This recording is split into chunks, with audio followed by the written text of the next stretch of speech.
Hey friends, week 7. I'm going to jump right into it. The practice this week being about sleep hygiene and how we sleep and what that does to our minds and our bodies and the importance of it. I really liked getting back into this. First of all, I'm an amazing sleeper. My wife is not, so it kind of annoys her how good of a sleeper I am. But this was a practice of really regimenting my sleep and leaning in and paying attention to my sleep hygiene is something that I really leaned into heavily in 2023. Not so much in 2024. I went from being very regimented to 2024 being like too much Netflix and junk food late nights. And I love getting up early.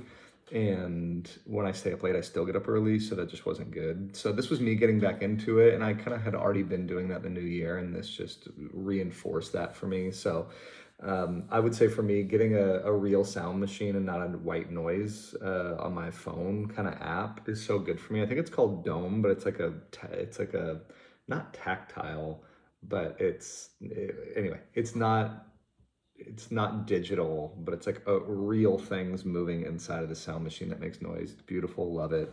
Been doing that. Been putting my phone to bed and saying night night to it and going to sleep around 9:30 or 10 and waking up at like 5:05. And that's just been life-giving for me. I look forward to sleeping and I look forward to my mornings because my mornings are really important to my life. In terms of the content, the article Religious Communities and Human Flourishing, I just thought by Tyler Vanderweel, I thought the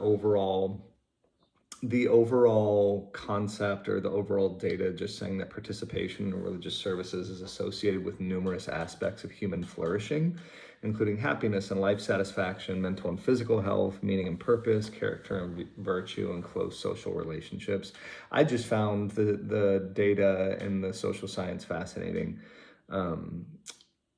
Basically just giving evidence to what scripture says is true and to what I've seen true in my own life. I think it was encouraging. I also found those videos by Alex Abernathy very interesting, encouraging, and challenging, convicting. I think one of my biggest takeaways from that was that she was saying, just based off of the research, that what ways does your worship experience change your behavior? The feedback that sermons actually matter. That I laughed at guest preachers hitting home more, and that's funny because I preach to the same people every week.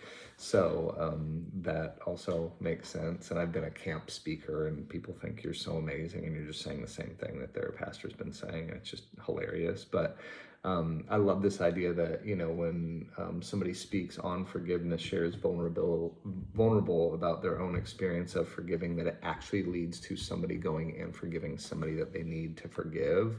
I just found that powerful and encouraging about our worship gatherings. But the most convicting and kind of the biggest exhortation that I took from this as a pastor was just the obvious statement that your life in God matters. That what you say is important, but people take in and internalize. The thing that they take in and internalize is your life in God, is your life in general. And most of what happens in our life in God happens when no one is looking. And integration in general is so much more caught than taught.